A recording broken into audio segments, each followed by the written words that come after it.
बीज भाजूने केली लाही, बीज भाजूने केली लाही, आम्हा जन्म मरण नाही.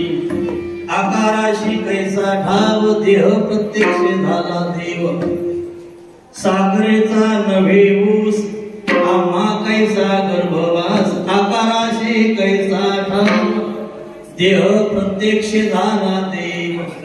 तुका म्हणे अवघा जोग, तुका म्हणे अवघा जोग, सर्वा घटी पांडुरंग. आकाराशी कैसा ठाव देह प्रत्यक्ष झाला देव. विठ्ठल विठ्ठल.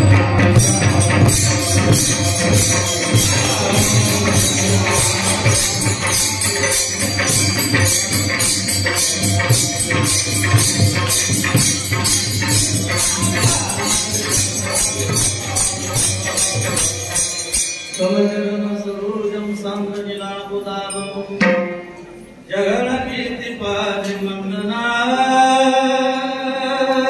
वंदना. तरुण तुलसी माला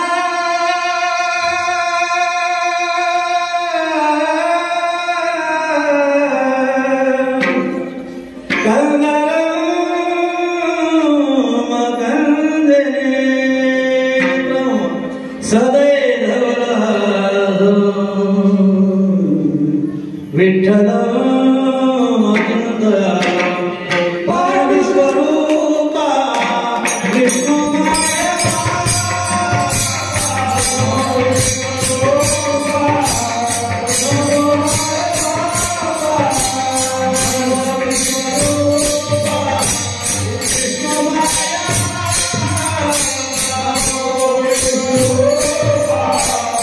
Oh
समाधिस्तमूर्तिं भजे ज्ञानदेव ओम नमो ज्ञानेश्वरा करुणाकरा दयाला अनुग्रहादरू पावन झालो चराचरी मनोजवं मारुततुल्यवेगं जितेन्द्रिय बुद्धिमतां वरिष्ठवातात्मजमामृतमुख्यं श्रीरामदूतं शरणं प्रपद्ये विराला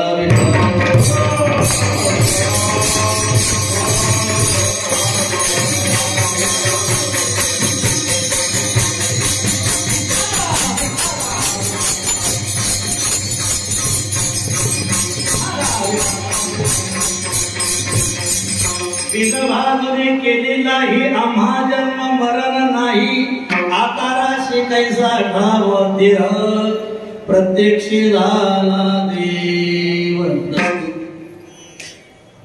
प्रस्तुत कीर्तनरूपी शिवेसाठी निवडलेला अभंग महान भगवत भक्त संत सम्राट महाराष्ट्र भूषण जगत वंदनीय विश्व उद्धारक विश्व संत देवनिवासी वैरागी मूर्ती जगद्गुरु तुकाराम महाराज यांचा हा एक अत्यंत महत्वाचा 4 चरणाचा अभंग आपण वारीच्या निमित्ताने या ठिकाणी निवडलेला आहे। आजच्या अभंगातून जगद्गुरु तुकाराम महाराजांनी संतांचा पुरुषार्थ सांगितलेला आहे। नेमकी भक्ती केल्यानंतर जीवनामध्ये काय परिवर्तन घडतंय, नेमकं परमार्थाचं अंतिम जीवनामध्ये साध्य काय प्राप्त होतं, नेमकं परमार्थ काळाचा तरी कशासाठी हे ध्येय ठेवूनच तुकाराम महाराजांनी आजच्या अभंगातून संत जीवनाचा पुरुषार्थ असा पुरुषार्थ गाजवला भगवत कृपा म्हणा अगं स्वतःची साधना म्हणा किंवा भक्तीच्या द्वारा जीवनामध्ये काय काय परिवर्तन घडलं असं आपण या वारीच्या निमित्ताने थोडस चिंतन करण्याचा प्रयत्न करूया। विडाला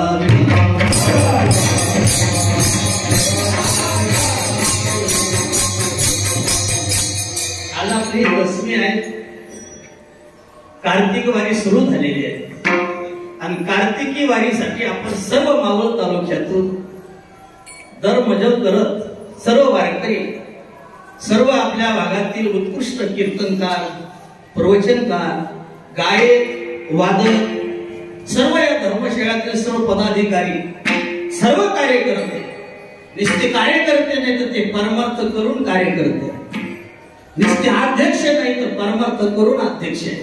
फार वैशिष्ट्य आहे, कारण की बऱ्याच धर्मशाळा आहेत जे अध्यक्ष त्यांना परमार्थाचा गंध नाही पदावर आहेत, बरेच असे सदस्य आहे की त्यांना माहित नाही की मीटिंग काय नाही नेमकं काय करावं लागतं, पण परंपरेने ते होत आले अध्यक्ष म्हणा उपाध्यक्ष म्हणा सदस्य म्हणा सल्लागार म्हणा हे सर्व आले ते परंपरेला। पण काय असतं परमार्थामध्ये जे जे पद मिळतात ते परमार्थाच्या माध्यमातून मिळत असतात आणि मग त्या जो पदावर आहे त्याला नेमकं परमार्थ नेमकं धर्मशाळा कशासाठी हे प्रथम कळावं लागतं. आणि हे जर कळलं तर मग धर्मशाळेच्या शब्दाचा अर्थ तो सार्थक लागत असतो. सर्वांना अभिवंदन आहे मात्र सर्वांना साष्टांग प्रणिपात.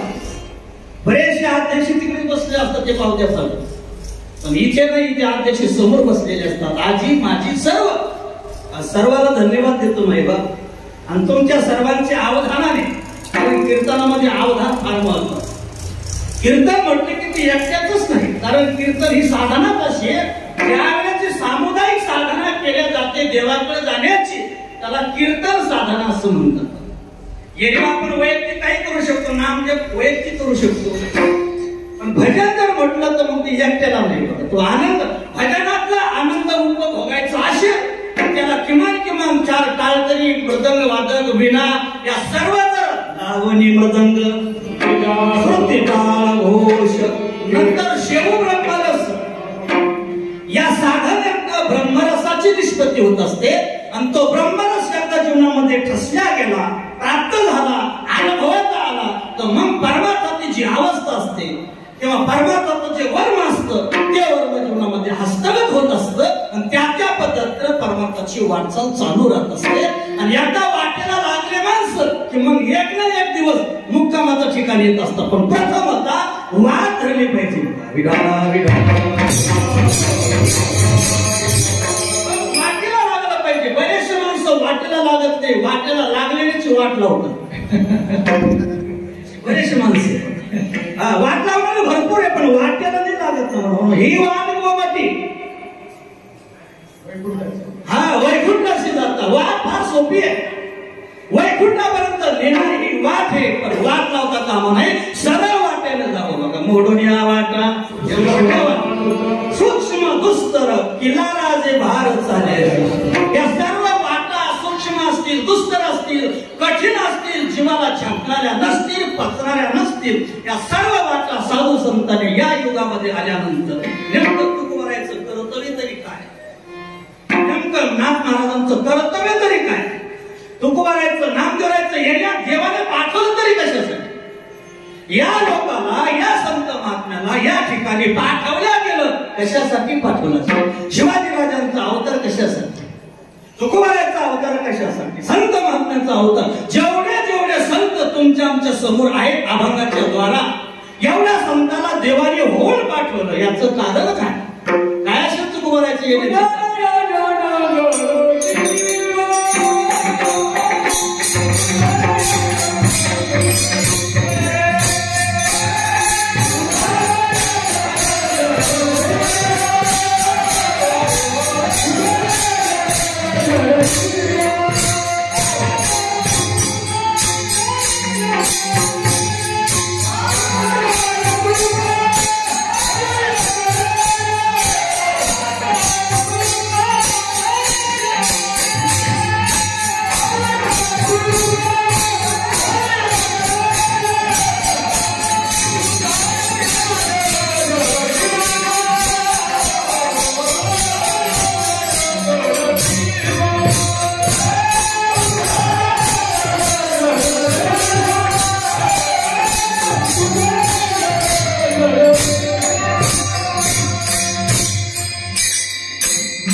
माझ्यापुढे पाहिजे होता. आता तुका म्हणे माझं धाडे मार्ग हा सोपा, सुखरूप हा मार्ग सोपा कसा आहे आणि सुखरूप कसा आहे हेच सांगण्यासाठी तुकोबारायचा अवतार आहे.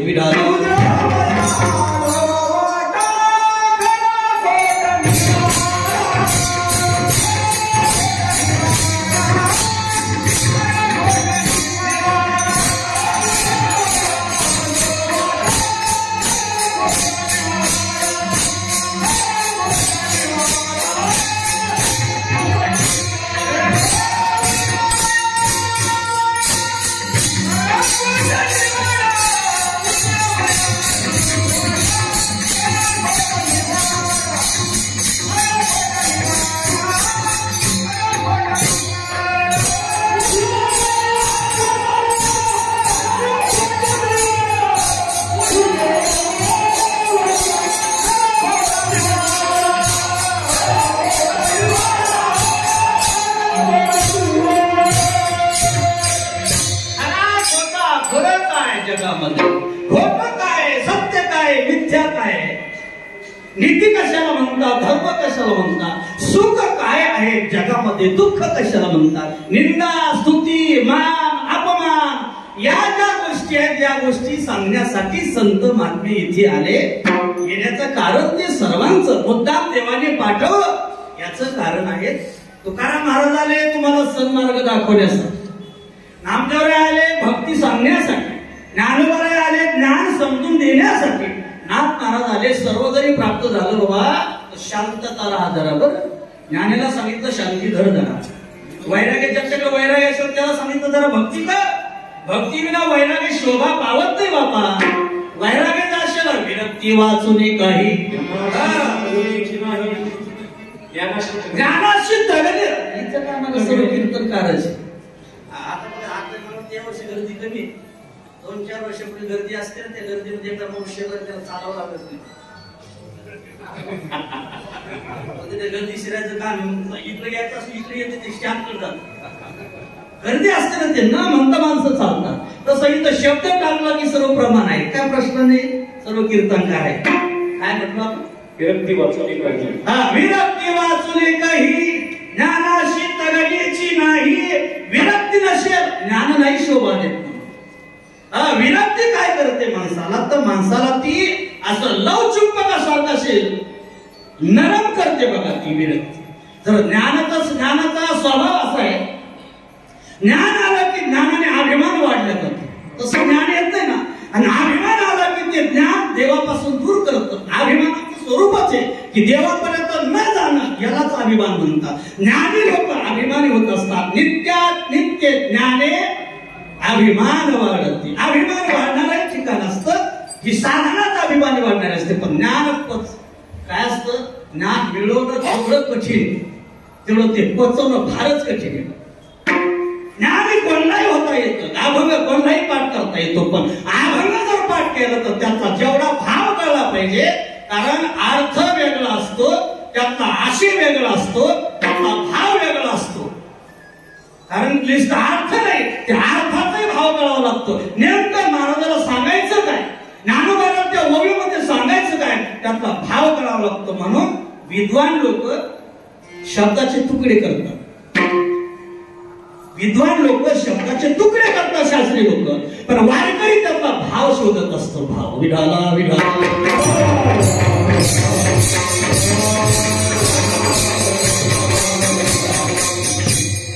आपल्या पुढे एक मुद्दा मांडतो. साधारण समाधीचे कीर्तन आहे ना, समाधीचे कीर्तन एखाद्या विद्वानाला देऊन बघा. विद्वानाचे कीर्तन आहे. विद्वानाला एखादं समाधीचं कीर्तन दिलं तर ते समाधीचे खोड करत राहतात, समाधीचे प्रकार सांगत असतात. पण एखाद्या भावनिकाला एखाद्या वारकऱ्याला कीर्तन दिलं तर तो कीर्तनकार या समाजाला त्या विषयाबरोबर त्या समाधीपर्यंत नेऊन पोहोचतो. हे त्यातले भाव करावा लागतो समाधीत. नेमकं ज्ञानोबाला समाधी घेतली तरी कशी ती अवस्था तिथं बरोबर माणसं मनाने तिथं गेलेच पाहिजे, मग त्याला ते कीर्तन म्हणतात. याचा अर्थ की त्याला साधनातनं आणि देवाच्या कृपेनं खऱ्या अर्थाने त्यातले भाव स्पष्ट माणसाच्या समोर येत असतात. त्यातला आशय माणसाच्या समोर येत असतो आणि त्यातला अर्थ माणसाला कळत असतो. विढाला विढाला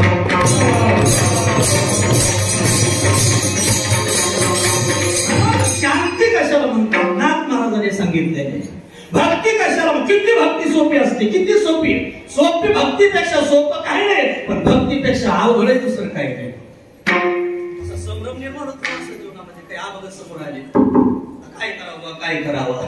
भक्ती तो कठीण. आता हे प्रमाण वाचून सोडून द्यायची का भक्तीपंत बहु सोपा म्हणून भक्ती करायची. नेमकं करावं काय याचा अर्थ असा आहे, देवाला आवडणारी भक्ती ती कठीणच आहे आणि शिवाला आवडणारी भक्ती ती सोपी आहे. ये बहुता जोडती कीर्ती जयाचे भजने भोगासाठी. भोगासाठी भजन असेल तर ती भक्ती करत नाही. अज्ञानाची भक्ती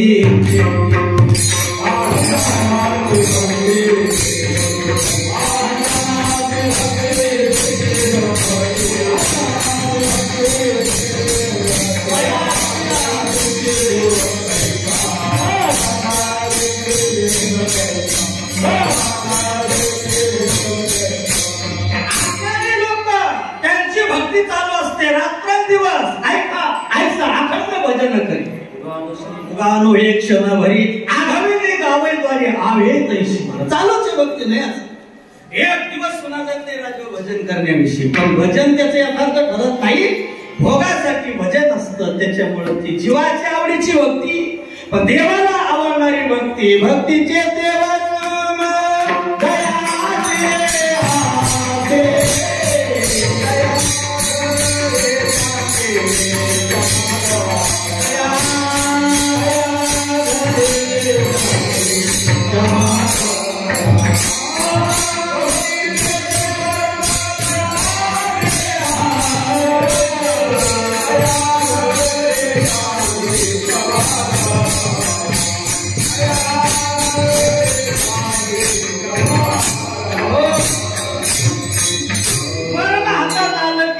दया क्षमा शांती हे जे सत्वगुण आहे अष्टसात्विक भाव आहेत आणि दैवी संपत्तीचे गुण हे त्याच्याकडे होऊन येतात अंगीकार करतात वर्म हाताला हलवतात वर्म ते काय दृढधरा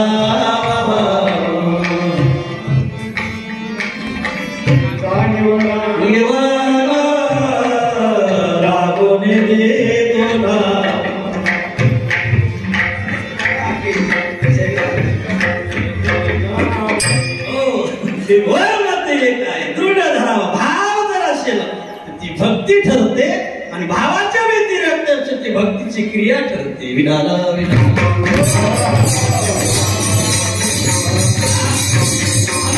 हे महात्मे इथं आले आपल्या आपल्या परीने जगामध्ये सर्व जीवाला जे आवश्यक त्याच्या विना भक्ती ठरू शकत नाही ज्ञानी ठरू शकत नाही विरक्त ठरू शकत नाही शांती ठरू शकत नाही असेचे गुण साधू संत इथं घेऊन आले त्याचा प्रस्ताव जगामध्ये मांडत आपल्या जीवनाचं सार्थक करत करत जसं गंगा ही समुद्राला जाते पण ती सर्वाला जीवन देत जाते आपण मालाला पाणी सोडतो शेताला मालाला पाणी सोडतो काय असेल आपला जो माल असेल ऊस असेल ऊसाला पाणी सोडलं मग तुमची भावना काय असते ऊस वाढला पाहिजे का काँग्रेस वाढलं पाहिजे तुम्हाला वाटतं काँग्रेस वाढावं काँग्रेस वाढलं पाहिजे असं वाटतं भावना नाही ना आपली काँग्रेस वाढावं म्हणून त्या दिवशी वाटचाल आहे तो भाग सोडून द्या म्हणजे कीर्तन आपली इच्छा नाही की वाढावं पण ते पाण्याला माहिती त्याला का माहिती मालकन कशाला पाणी सोडलं पण पाणी मुद्द्याला झाडा जाय प्रसंगीचे तृण ही जिरे त्या प्रसंगाला ते त्या जसं उसाला जातं त्या प्रसंगानुसार प्रत्येक तणाला ते पाणी देत देत त्या उसालाही गोडी देतं आणि त्या काँग्रेस गवतालाही कडूपणा देतं विढाला विढाला सोने अमृताची सुरसरी ते प्राण्याचे अमर करी प्राण्यालाही अमर करते जीवनातला मृत्यू घालवते ती अमृताची सुरसरी प्राप्त झाली तर संत जेवणी पाहिल्यानंतर महाराज आपण जेवणी जेववी लोक संतर्पण करीत का आपलं हित केव्हा साध्य केलं आपल्या जीवनाचं कल्याण केव्हा करून घेतलं तरी तुमच्यासाठी उरले तुका म्हणे आता काही घेणं देणं नाही समाजा संतांना तुमचं आमचं तुमच्याकडे काही घ्यायचं नाही त्यांना पण तळमळ किती उद्धवाने देवाकडे प्रश्न मांडला नीट ऐका थोडं आणि प्रसंगानुसारच भाग टाकायचा म्हणजे आपण बोलणं मुद्दा संपला की लगे वाजवायचं ऐका काय गरज होती उद्धवाची एवढा देवाला तक्रार करण्याची म्हटले देवा या सगळ्या जगाचा उद्धार कर देवाने सांगितलं उद्धार का म्हणून करावं त्यांची वाटचाल नको थोडी हार घालावी वारी करावी काहीतरी ग्रंथ वाचावे असं काहीतरी केलं तर मला वाटतं त्यांचा उद्धार करावा पण जर माझ्या दृष्टीनं उद्धाराच्या दृष्टीने जर त्यांची क्रियाच नसेल तर का म्हणून उद्धार करू उद्धवाने सांगितलं या सगळं जन्माविषयी मनाशी तुझा आग्रह काय जग माते पाळखीत नाही ऐसा जरी काय मनाशी गंमत असते बघा देव बोलायला लागला की ती संताला कळत संत बोलायला लागले की ती देवाला कळत दोघं एकच आहे दिसाला दुसरं भिन्न आहे पण ते दोघं एकच असतात देव ते संत देव ते संत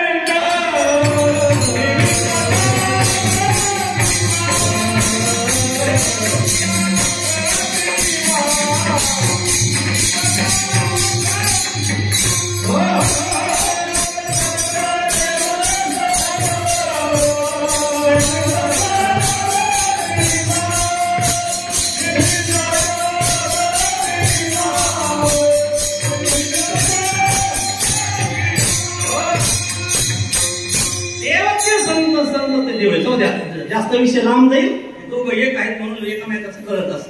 म्हणजे देवाला असं तुला असंच वाटतं ना, देवाने सांगितलं ते देव मनोगत जाणीत आहे, देवालाही कळलं गेलं काय म्हणायचं, आणि उद्धवालाही कळलं की याचं काय मनोगत. देवा तुला असंच वाटतं हे भक्ती करत नाही, माझ्याकडे येत नाही, त्यांचं का म्हणून असं तुला वाटतं ना.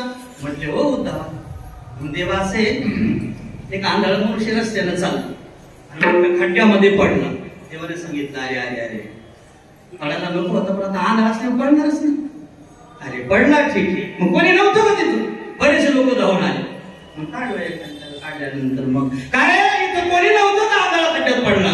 एक सांग म्हणाला मी होतो, कोणी नको असं म्हणू नका, मी होतो इथे. बर मग तू असताना कसं काय पडला. म्हटलं आपलं तत्व आपल्याला विचारल्याशिवाय आपण सांगत नसतो, आपल्याला विचारल्याशिवाय सांगत नाही आपण. विनाकारण पडलं कशाला सांगायचं. बरं ठीक आहे, चांगलंय बा, बुद्धीचं कौतुक केलं त्याच्या. तुम्ही विचारलं असतं तर तुम्ही सांगितलं असतं तर खड्डा आहे. म्हटले हो तुला पुढचं विचारतो, प्रथम तू इथे उभा आहे हे त्याला दिसायला पाहिजे होत.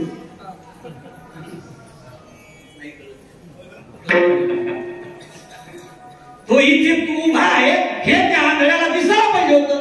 म्हटले हो, मग दिसला दाखल असतं. म्हटले हो, आणि काय हो तू जर इथं उभा आहे हे जर दिसलं असतं तर त्याला एवढा खड्डा दिसला नसता का, कशाला पडला असता. म्हणजे देवा बरोबर आहे. म्हटले देवा बरोबर आहे. काय बरोबर आहे.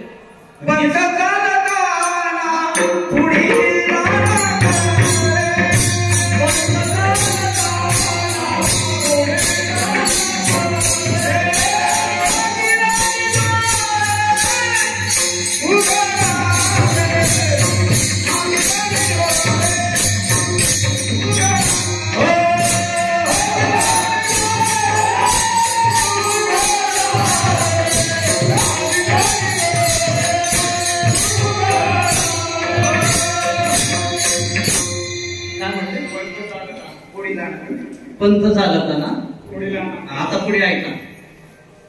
म्हणले हो, म्हणले काय देवा त्याला हे जगत आहे ना, हे जगत या मायावी खड्ड्यामध्ये पडतंय, ते आंधळ जगत आहे. आंधळ्या माणसाला डोळस माणसाने रस्ता दाखवा.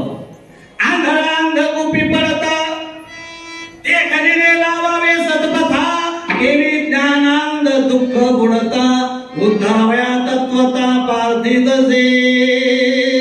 म्हणून प्रार्थना करतोय, आंधळ जगत हे मायावी खड्ड्यामध्ये पडतंय, यांना दिसत नाही, आणि तू डोळस आहे म्हणून डोळसाने आंधळ्या माणसाने विचारावं ही वाट पाहू नाही. संताने कोणत्या प्रकारची वाट न पाहता, कोणत्या प्रकारचा विचार न करता या समाजाला हाताला धरून देवापर्यंत नेऊन पोहोचवलं. विराला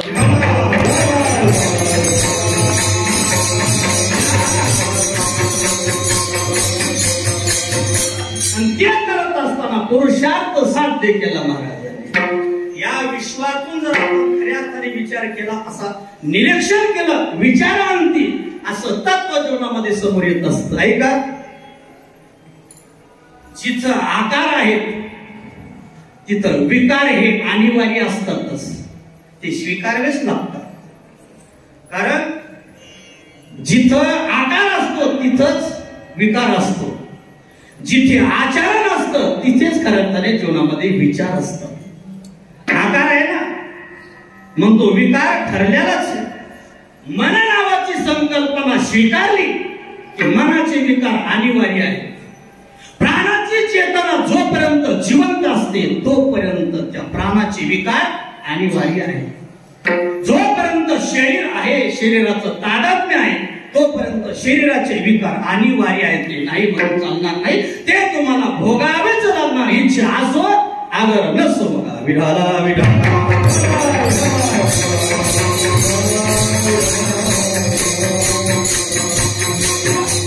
मनाचे विकार आहे ना, असं नाही. निर्विकार जगामध्ये काही सुद्धा नाही. जे जे आकाराला आलं ते विकार युक्त आहेत. जे जे निराकार आहेत, ज्याला आकारच नाही, तेच फक्त निर्विकारी जीवन आहे जगामध्ये. पण सर्व जे असेल देवापासून तर इथपर्यंत, देवापासून तर जीवापर्यंत, संतापासून तर अति पामरापर्यंत जीवन कोणाचं असू द्या, पण आकाराने घडवलं की त्याला विकार शिवलेला आहेच. विकारयुक्त जीवनच मध्ये सर्वांचं असतं. कारण मुळात प्रकृती घडवली देवाने. जव संग तव प्रकृतीचा तव त्यागाला घडे कर्माचा करू म्हणून ती आयशियाचा तया आगरोची उरे विढाला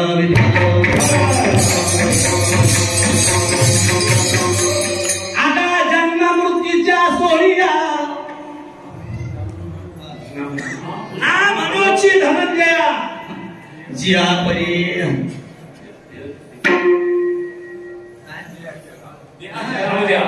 त्याला म्हणतात कीर्तनकार.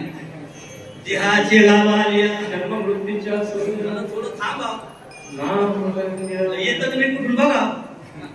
देहाच्या आला ना देहाला देहाच्या गावा आलिया जन्माचा आणि मृत्यूचं सोहळं ठरलेलं आहे ना मनोची धनंजया. तेच म्हणून नाही म्हणागर नको म्हणून पण ते तुला या भोगाला येणार म्हणजे येणार.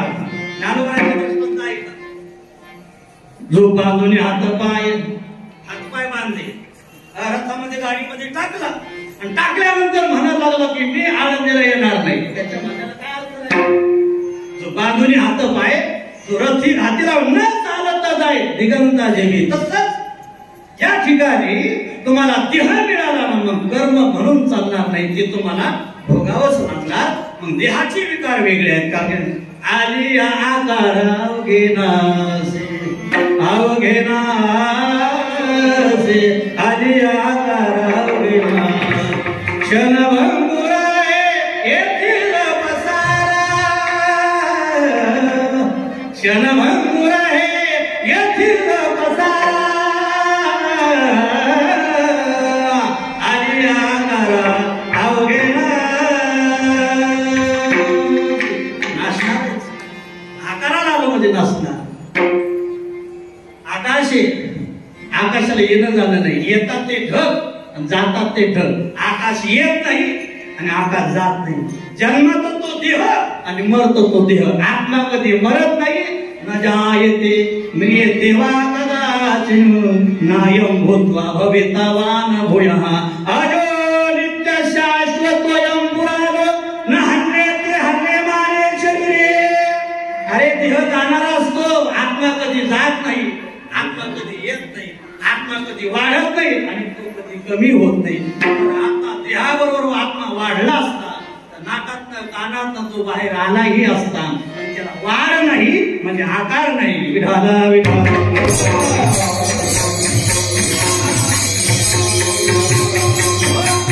मग तुम्ही मन नावाची संकल्पना स्वीकारली ना मग ते मनाचे विकार आहे. हर्ष शोक हे मनाचे विकार ठरलेले असतात. प्राणाची चेतना जोपर्यंत जिवंत आहे त्या प्राणाचे विकार क्षुद्र आणि तृष्य हे ठरलेलंच आहे. तसं शरीराचं तादात्म्य धरलं ना तुम्ही आपलं शरीर म्हणतात ना मग तोपर्यंत शरीराच्या पाठीमागे विकार जन्म आणि मृत्यू हे शरीराचे विकार तुम्हाला भोगावेच लागणार. नाही म्हणून चालणार नाही. न म्हणूच धनंजयाची अपरी ते अनिवार्य आहे. काहीतरी केलं तर ते भोगावंच लागणार. मग या ठिकाणी जर भोगावंच लागत असेल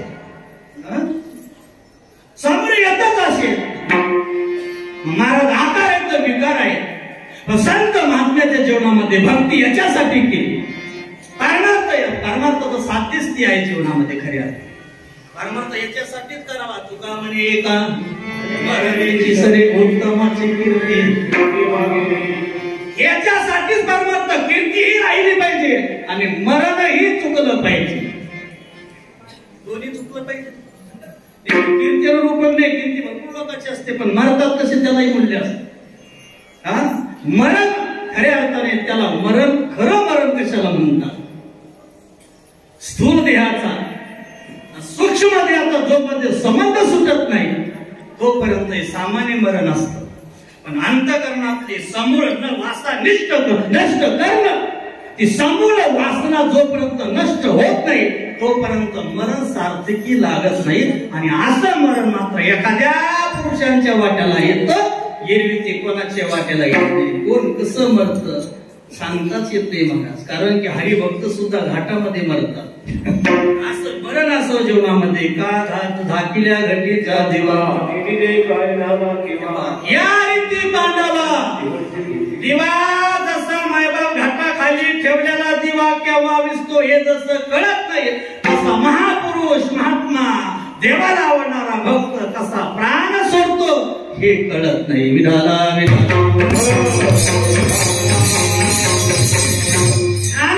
समाधीला बसले ते कसे स्थिर झाले असतील हे फक्त मला वाटतं निवृत्तीनाथाला देवालाच माहिती असत.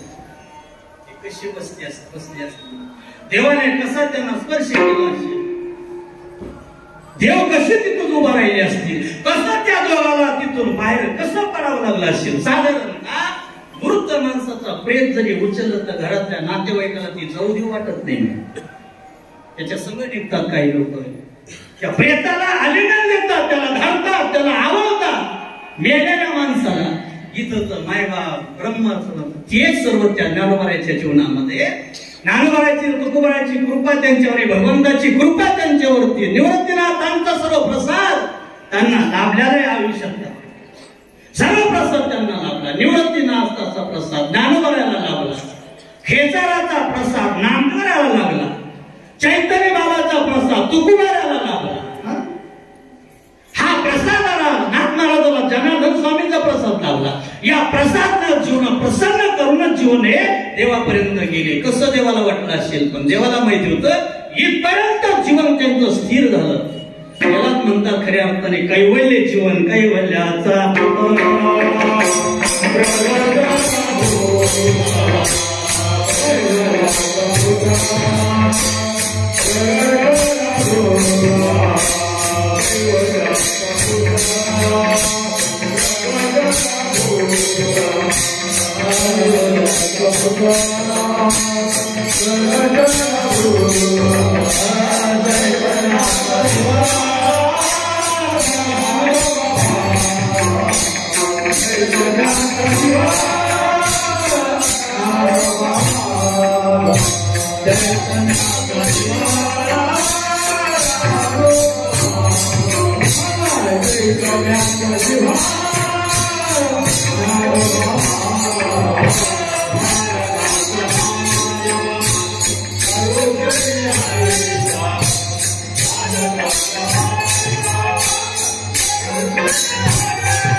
आहे. याचा अर्थ असा आहे की त्या ठिकाणी तो पुरुषार्थ सिद्ध करायचा देवाचा समवेत जीवनामध्ये आम्ही काय मिळवलं आणि काय करतो हे काय दाखवायचं जगाला, याच्यातून ते निष्पन्न होत असतं.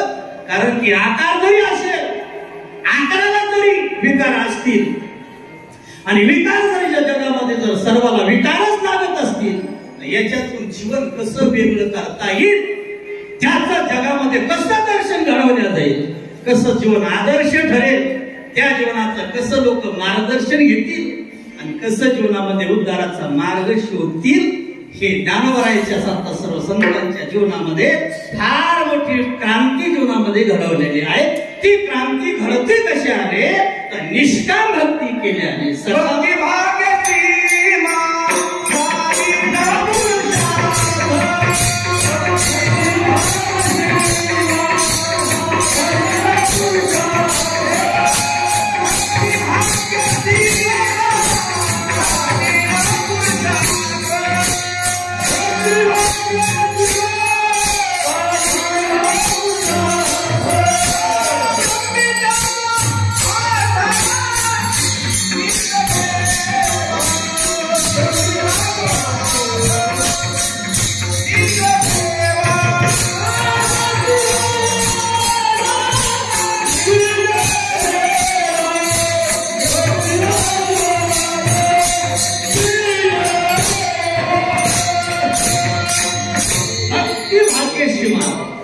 सीमा सीमा म्हणजे काय?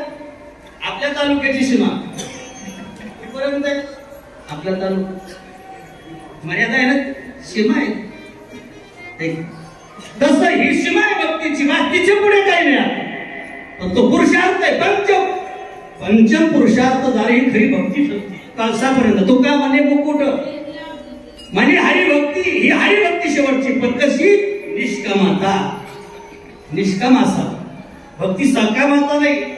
अन्यान्य व्रत सकामाता त्याच्यामध्ये मोडले जातात. पण देवाची भक्ती तुकोबरायानं, ज्ञानोबरायानं, साधू संतांनी ज्या भक्तीचं प्रतिपादन केलं आवर्जून, तर त्या सकाम भक्तीचं नाही तर निष्काम भक्ती देवापर्यंत नेत असते.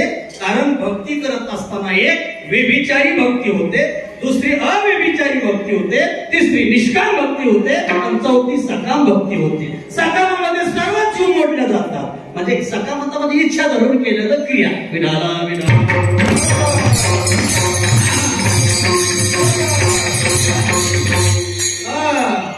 क्रिया चालू भक्तीचे. पण त्याचा अंतिम साध्य काय, हेतू कोणता आहे, त्या हेतूला फार महत्व असतं, ध्येयाला फार महत्व असतं. वाचायला सुरू केली पण कोणत्या ध्येयानं केली?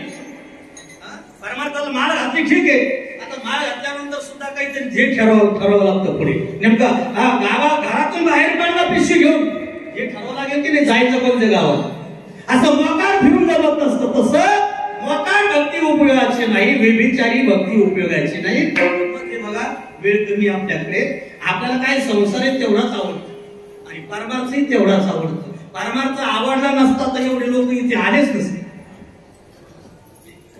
परमार्थ आवडला नसता ना तर एवढे लोक इथे आले नसते. संसाराविषयी प्रेम नसतं तर काला झाल्यानंतर इथून एवढे गेलेही नसते. म्हणजे आपल्याला संसारही आवडतो, संसारही सुटत नाही आणि परमार्थही सुटत नाही. याचं कारण आहे आपल्याला तीही आवडत नाही, हेही आवडतं, सुटत कोणतंच नाही आणि कोणतं साध्य होत नाही. याचा अर्थ आहे भक्ती सर्वच आवडतं. संत जीवन तसं नाही, एक तर देवच आवडेल, नाही तर देह संत संसारच आवडेल. तू एकला आवडीशी सर्व संगी विठ्ठला, सर्व संगी विठ्ठला, तो एकला आवडीशी एकला आवडतो, नावडे विठ्ठल विना तुझे विठाला.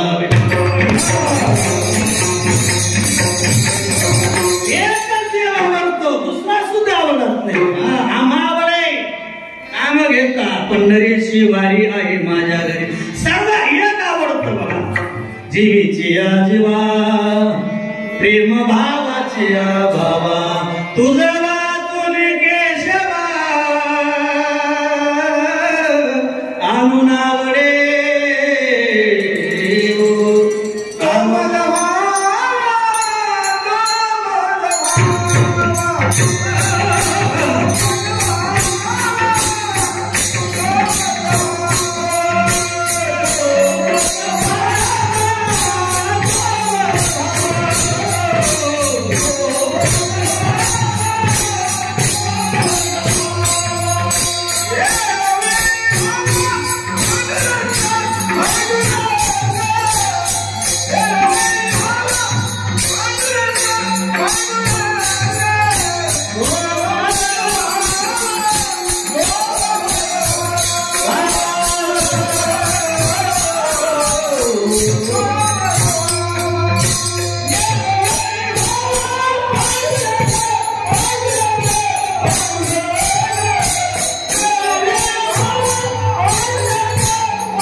तो मज व्हावा तो कधी कधी रे वेळोवेळ व्हावा पांडुरंग सततेच असावं तृप्ती भोकेलिया काय करू माय तृप्ती भोकेलिया काय करू माय गंमत भूक लागली तर माणसं अन्न खातात भूक लागली की माणसं अन्न खातात पण भुकीला भूक लागली तर काय खाणार भुकीलाच भूक लागली आहे परमार्थामध्ये तृप्ती भोकेलिया काय करू माय तृप्तीला तृप्तच होत नाही मला जेवढं जेवढं सेवन कराल तेवढं माणसाला मला सांगा इथपर्यंत आपण आलो नाही बाबा 80-70 वर्षाचे माणसं येतील असं कधी वाटलं की आपल्याला आतापासून वारी करायला सुरुवात केली समजा आपण असं कधी वाटलं की आता बरेच वाऱ्या केल्या कशाला जायचं या वर्षी असं जर वाटतच असेल तर समजा एकच वारकरी असं वाटत आता काय करायचं ते वाऱ्या चालूच आहे नाही शेवटपर्यंत मला तेच करावं त्याचं जोपर्यंत शेवटपर्यंत ते होत नाही तोपर्यंत तेच करण्यासाठी परत येऊ शकत नाही ते होऊ शकत नाही तिथपर्यंत करावं शेवट त्याच्यामध्ये व्हावा शेवट त्याच्यामध्ये झाला आणखीच यामध्ये साधपण पुढे लगते जागत वाशीजी विढाला विढाला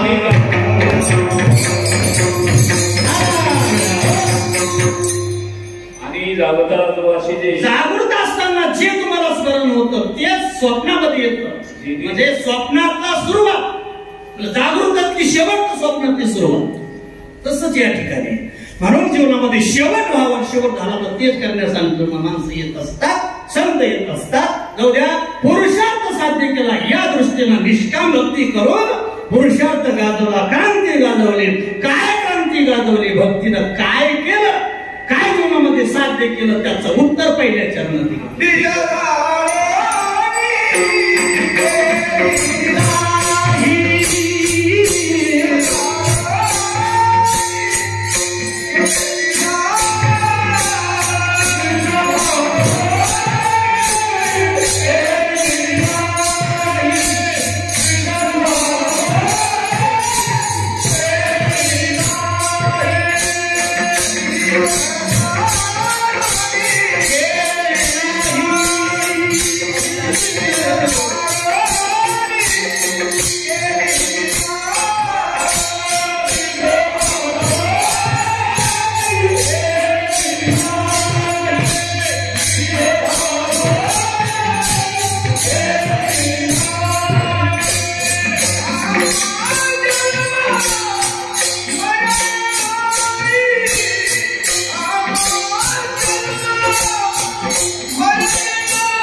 भाजून केलेला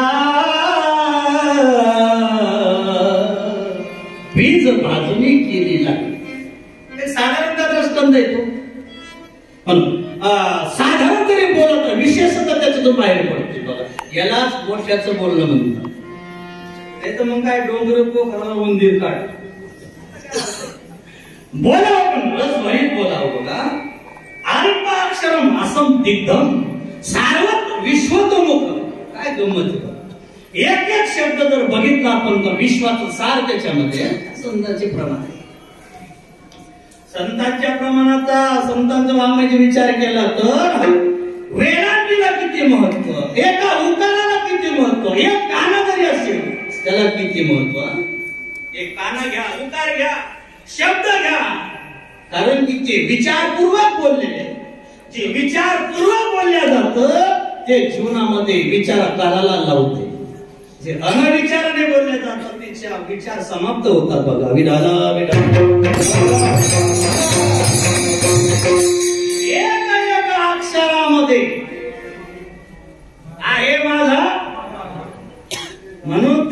अंत लागत नाही, आहे त्याच्या रमाकांत म्हणूनच अंत नाही.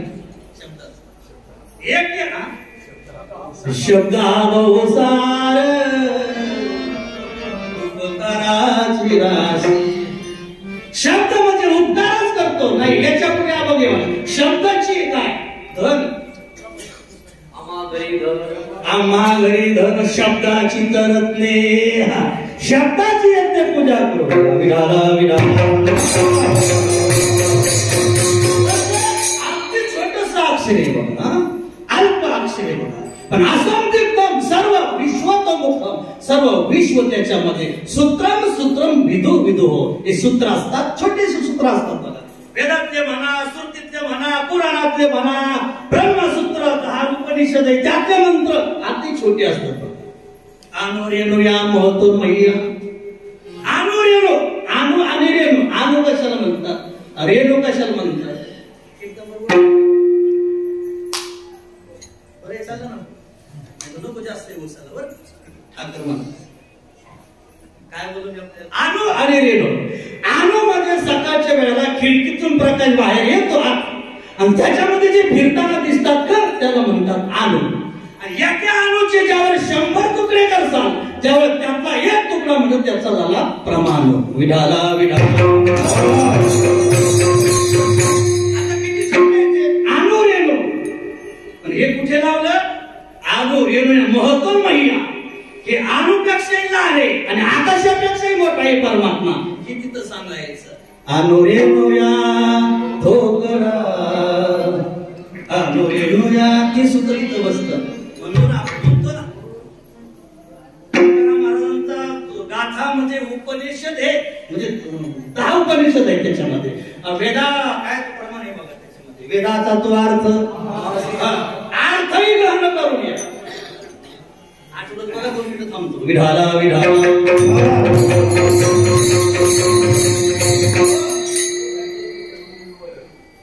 सहु वेदाच्या शेकेले असे विवरण अर्थही ग्रहण करून द्या. आता बघा तुम्ही हे सूत्र सांगितलं अनुरेणुया महत्व महिला, आणि हे सूत्र तुकोबाराने तिथं वापरलं. अनुरेणुया ठोकरा. तसा परमात्मा अणुपेक्षा लहान, प्रमाणापेक्षा मोठा, आकाशापेक्षा तुकोबाराचं जीवन अणुपेक्षा लहान आहे, आकाशापेक्षा व्यापक आहे. जसं त्या ब्रह्मसूत्रातलं सूत्र आणि तुकोबाराचं प्रमाण एक जोडल्या जातं. म्हणून चहुवेदाचे केले अशी विवरण. विढाला विढाला.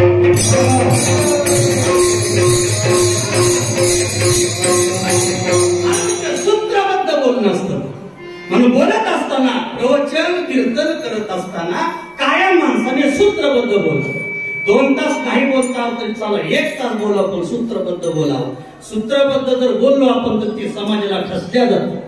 समाजाला ठसलं की समाज त्याच्यातून एका विषयातून परिवर्तन घडतं. हे कीर्तन प्रवचन हे समाजामध्ये परिवर्तन घडवणारं असतं. म्हणून ते सूत्रबद्ध बोलता आलं पाहिजे. नाही आपल्याला असं मोकाट बोलता जर बोलायचा प्रयत्न केला तर तशी सवय लागते. पण सुरुवातीला तरी एखाद्यासाठी पण पाठ करावं सूत्रबद्ध. आणि मग पुन्हा असं बोलता बोलता बोलले जात असतात माणसं. म्हणजे सूत्रबद्धाला फार महत्व असतं. तसं सत्संत वाङ्मय सूत्रबद्ध असतं बघा. एक एक ओवी, एक एक अभंग, एक एक चरण, एक एक शब्द जर विचारात घेतला. काय म्हणा नाथ महाराजांनी ओम नमोच्या आद्यावर कितीतरी दिवस प्रवचन केले तरी संपले नाही. दोंडा महाराज देगलूरकर 10व्या 5 ओव्या 4 महिने सांगत होते तरी पूर्ण झाल्या नाही. विडाला विडाला. नमो विशत विदग्धा विद्या रविंद्र प्रबोधा परापर प्रमेय प्रमादा विलास्या. काय ओव्या असतात महाराज. चिंतन मनन केलं तर ते कळत असतं. जाऊ द्या पुढचा भाग सोडूया. सूत्रबद्ध संतांचं वाङ्मय असतं. म्हणून शब्द अगदी छोटे लहान आहे. बीज म्हणजे काय विशेष हो. बीज पण किती त्याच्यामध्ये सार भरलेला आहे. बीज भाजून केली नाही. साधारणतः आपल्याला माहिती आहे सणाच्या दिवशी आपण घरी पंचमी दिवशी लाह्या करतो. एखादं धान्य भाजलं म्हणा, बाजरी म्हणा, गहू म्हणा, काय असेल ते भाजलं गेलं त्याची लाही होत असते. आणि लाही झाली की लाही होणं म्हणजे याचाच अर्थ त्यातला अंकुर दशा समाप्त होणं, त्याची अंकुर दशा पूर्ण नष्ट होणं. आणि जोपर्यंत त्या बीजातली त्या कणातली ही जन्माला येण्याची जी अंकुर असतो तो अंकुर जोपर्यंत समाप्त होत नाही तोपर्यंत त्याला किंमत नसते. म्हणून महाराजांनी सांगितलं की त्याप्रमाणे आमचं जीवन झालं कसं बीज भाजून केली लाही, आता लाही केल्यानंतर त्याला अंकुर येऊ शकत नाही. किती खटपाणी पुनरुती संसार येत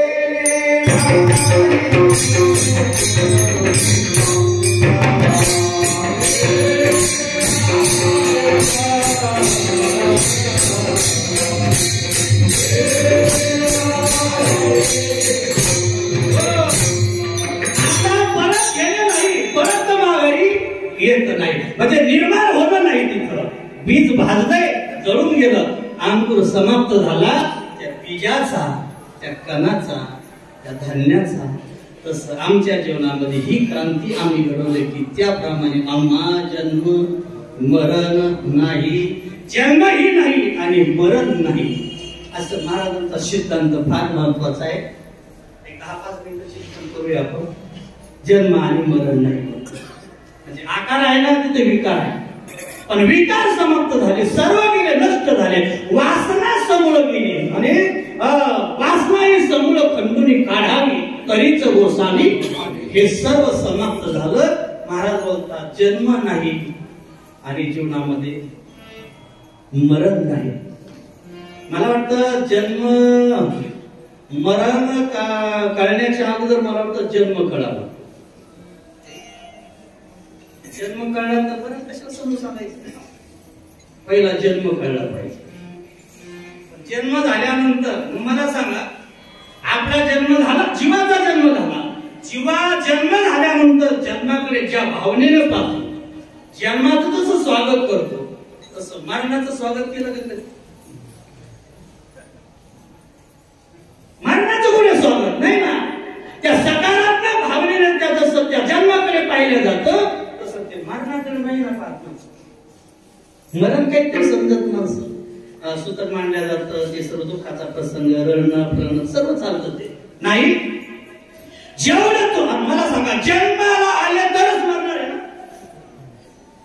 मरणार केव्हा माणसं? जे जन्माला आले उपदेते नाशे नाशी देते पुनरपि देशे हे घटिका यंत्र तैसे परे प्रवेगा जातस्य ध्रुवमूर्ती ध्रुवम जन्म होतस्य तस्मात् परिहारेते नत्वम सोशी तुमरवस्य. अरे जे जन्माला आलं तेच मरणार आहे. जे उपजलं ना, अरे सूर्याचा उदय झाला म्हणजे तो अस्तालाच जाणार आहे. त्याचा सूर्याचा उदय होणं म्हणजे त्याचा अस्त दाखवत असतो, त्याचा अस्त होणं की उदय दाखवत असतो. विधाता विधाता देवाचा अवतारकारी हे दाखवतं की त्याचा अवतार समाप्त होणार. अवतारकारी हे दाखवतं म्हणजे जो आला तो जाणार आहे. तसं आपण जन्माचं स्वागत करतो, तसं मृत्यूचं करत नाही, पण मृत्यूचं करावं. चला, जन्म आणि मरण नाही. जन्माला कशासाठी का म्हणून माणसं जन्माला येत असते? काही कारण आहे जन्माला येण्याची. उगाच माणसं कशी जन्माला येतील? काही कारण आहे. मग शास्त्रकार सांगतात, संत वाङ्मय सांगतो आपल्याला की जन्माला येण्याला कारण काय असेल, ते कारण सांगितलं.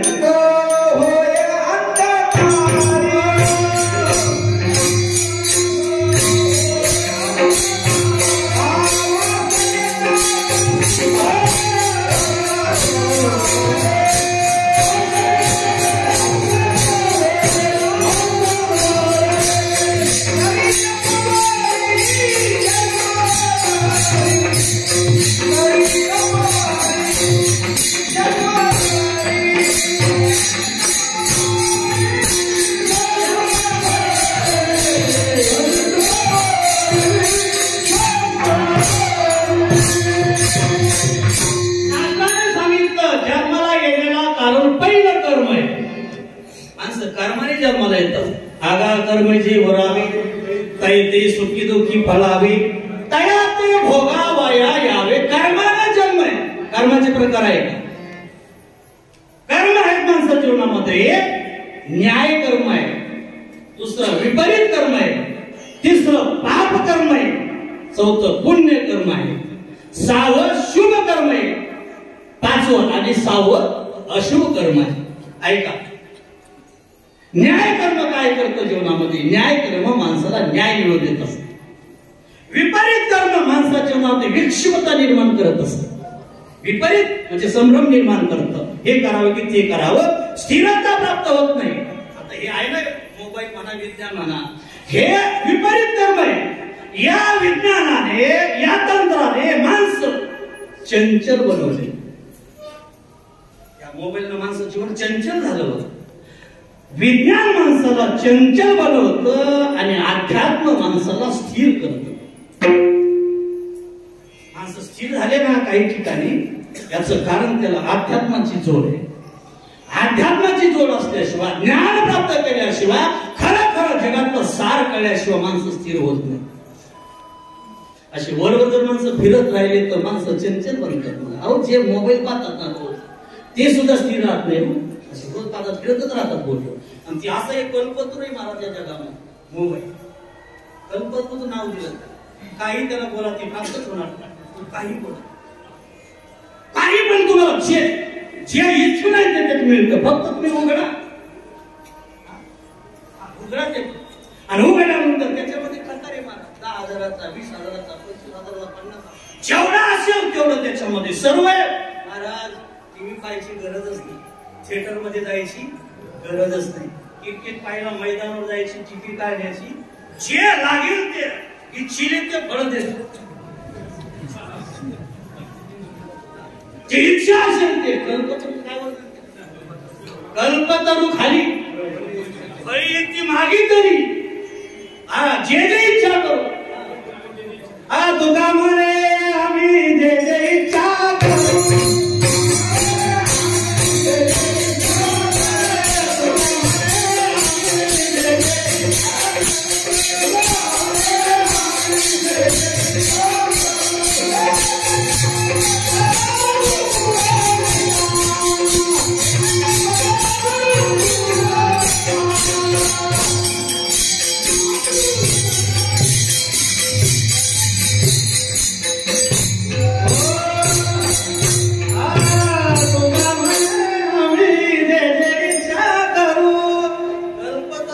इच्छा कराल ते प्राप्त होतं. तसं मोबाईलची इच्छा कराल ते मिळेल.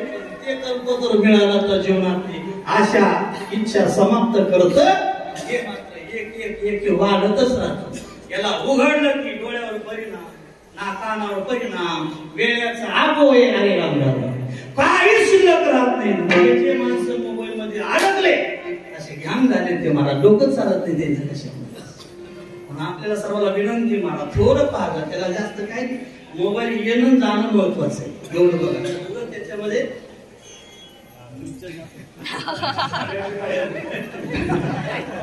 विढाला विढाला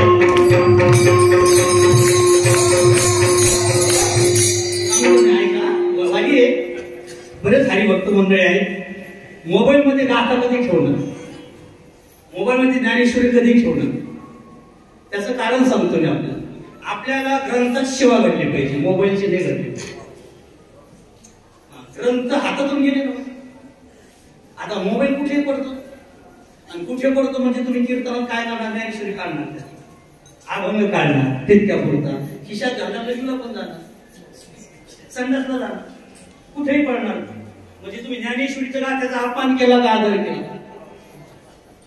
आता तुम्ही ग्रंथाचे अपमान करत, ग्रंथ कृपा होईल कशी, अभंग पाठ होतील कशी, त्याचा प्रसाद कधी मिळेल.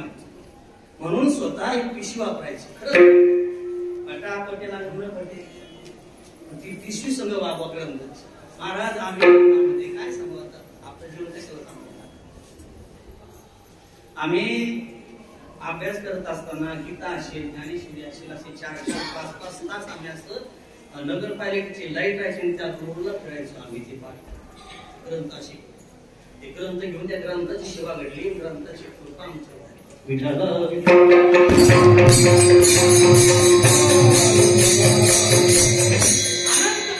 त्याच्यामध्ये ग्रंथ कृपा असते. म्हणून इथून पुढे तरी किमान त्याच्यामध्ये ठेवू नका, अजिबात ठेवायचं नाही. आणि कीर्तनामध्ये अभंगासाठी तर काढायचंच नाही. काय काढायचं नाही. तुमची बुद्धी खुंटीत होती ना, विचार समजत होता ना, तुम्हाला विचार करायला वेळ कुठे. अभंग पाठ झाला पाहिजे, तिथं लक्ष दिलं पाहिजे. जाऊ द्या, त्याला मोबाईल काढला की झालं असं नाही. आता ब्राह्मण बघा, तुम्ही लग्न लावाला त्याच्यात मंत्र मोबाईल काढून तिथं मंत्र म्हणता. गेले ना त्यांचे पुस्तकं गेले, वेद गेला, काही याच्यात आलं हे मायबाप जेवढं चांगलं आहे तेवढं घातक तेवढं जीवन फारच घातक येते. म्हणून किमान वारकऱ्यांना माझी विनंती मायबाप, इथून पुढे मोबाईल मध्ये असं लगेच काढून टाका बाजूला आणि स्वरा ग्रंथ घेऊन आपल्या घरी ठेवा. निधन संघ असली तर पूजा होईल. माझा ऍक्सिडेंट झाला बघा अध्यक्ष 2003. सांगतो म्हणजे कळत ग्रंथ काय करतो. रात्री 1 वाजता फोन आला घरून की छोटी भाऊ आलेले म्हणतात. 1 वाजता गाडी केली बाहेर आणि आमची मंडळी म्हणाला आपल्याला मैत्रीला जायचं. ज्ञानेश्वरी कशाला चालू आपण चालू कुठं माहिती पण ज्ञानेश्वरी घेतली आणि गाडी पुढे ना आपल्या सीटाच्या पुढे असतं ते कप्पा त्याच्यावर ठेवली. त्याच्यावर ज्ञानेश्वरी ठेवली. ज्ञानेश्वरी मुलगी माझ्या मांडीवर 1 वर्षाची. शेरूला गेलो तर त्या ड्रायव्हरने गाडी दिली ढकलून एका धडक मारली एका टेम्पोला उभा राहिला. त्यानं माझी बाजू धडक. माझा हा पाय खाली होता तो दुमडला मांडीमध्ये तुकडा पडला पाहिजे आणि पुढचा काळ फुटला. मी त्याच्यावर आदळलो तर माझ्या हे सर्व फुली पडली होती. इथून इथपर्यंत चिरलं आणि इथून इथपर्यंत चिरलं पण डोळ्याला धक्का लागला नाही. का ज्ञानेश्वरी डोकं पडलं म्हणून. मी म्हटलं असतं हाय मोबाईल मध्ये ज्ञानेश्वरी तर काय घात झाला असता. वाचलो केवळ ज्ञानेश्वरीने. जर महाराज इथून इथपर्यंत चिरत असेल इथून इथून नाकाचे 2 भाग झाले होते. नाकाचे 2 भाग झाले तरी ज्ञानवाऱ्याने माझे डोळे जशाला तसे ठेवले. याला केवळ ज्ञानेश्वरी उपयोगामध्ये येत असते. म्हणून ग्रंथ कधी मोबाईल मध्ये ठेवायचे.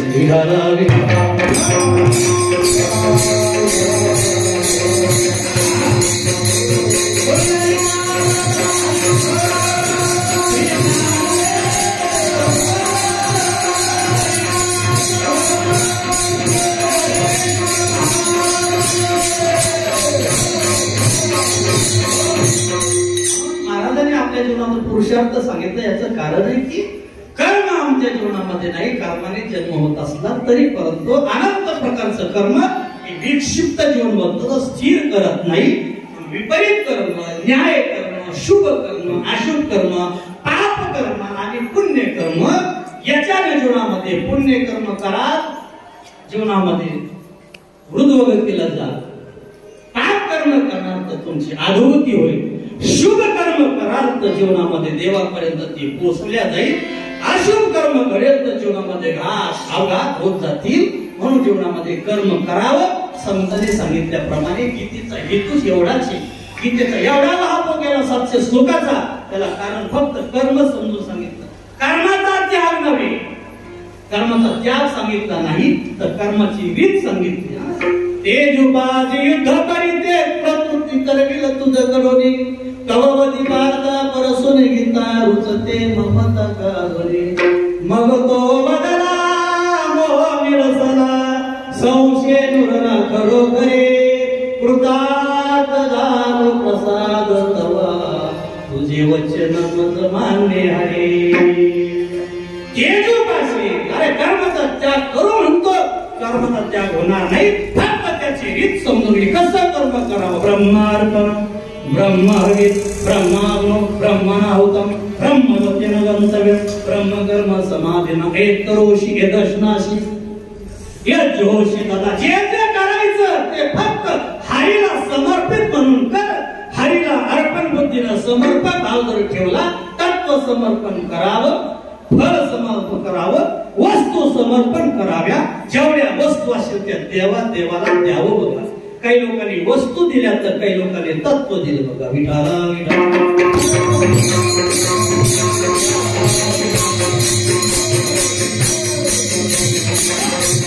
कर्माने जन्म वासनेला जन्म आणि पापाने कर्म. 2 मिनिटांमध्ये आहे का. कर्म राहिलं नाही म्हणून जन्म नाही. का राहिलं नाही का. ज्ञानाग्नी सर्व कर्माने भस्मसात. ज्ञान अग्नी लागला कर्म भस्मसात झालं म्हणून जन्म नाही. वासना जन्माला कारण आहे पण वासना हरिरूप झाली. आता प्रमाण म्हटलं ना तुम्ही जन्म घेणे लागे वासने सगळे प्रत्येची झाले. तुमच्या आमच्या जन्मामध्ये वासनेचा जन्म पण समजा जन्मामध्ये हरिरूप झाली. धन्य हरी रंगी कुंडला वासना उदास त्यासुना उदास त्यासुना गवळ्याच्या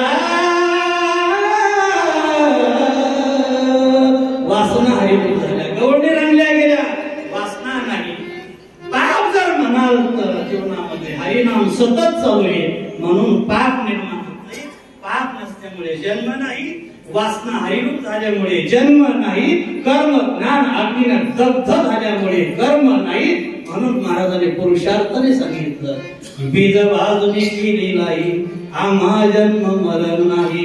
जन्म मरण नाही म्हणजे होतं काय, कशामध्ये परिवर्तन झालं त्याचं दुसरंच. आकारासी कैसा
याचे दोष पहा, याची गुण पहा.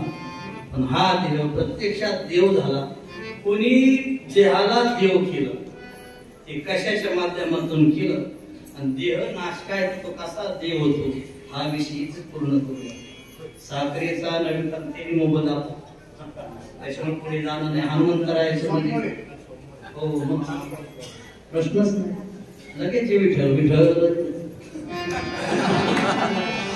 साखरेचा नवे ऊस सिद्धांत सांगितला तुका म्हणे अवघा जो सर्वागती पांडुरंग. सर्वागती पांडुरंग ही बीज जळल्याशिवाय होत नाही. सर्वागती जो याचा अर्थ जीवनामध्ये जन्म आणि मरण समाप्त झाल्याशिवाय होत नाही. जीवनामध्ये आपलं तर स्वभाव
सिद्धेश्वराच्या नगरीमध्ये आलेलो आहे.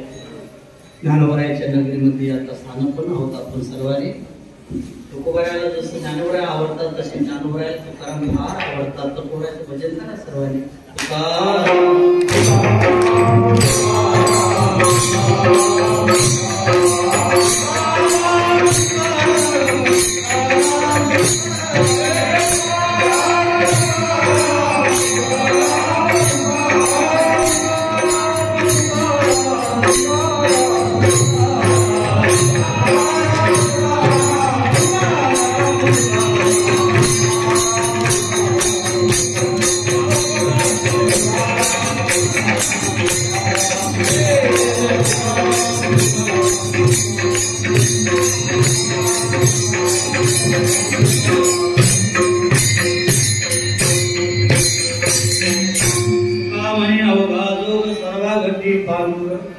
आकाराजी कैसा लावती प्रत्यक्ष झाला देव झाल्याने शिवा.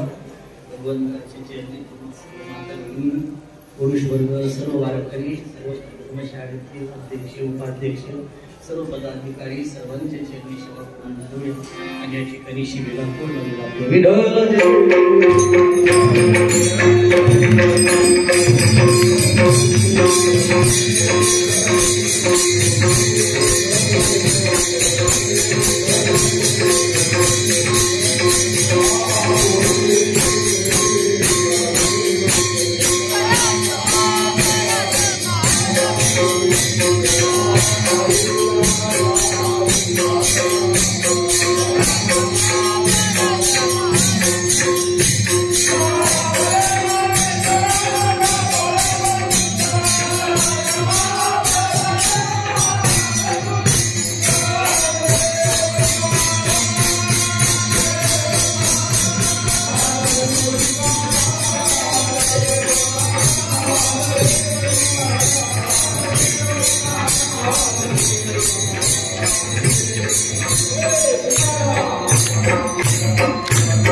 मंडळी 5 मिनिटं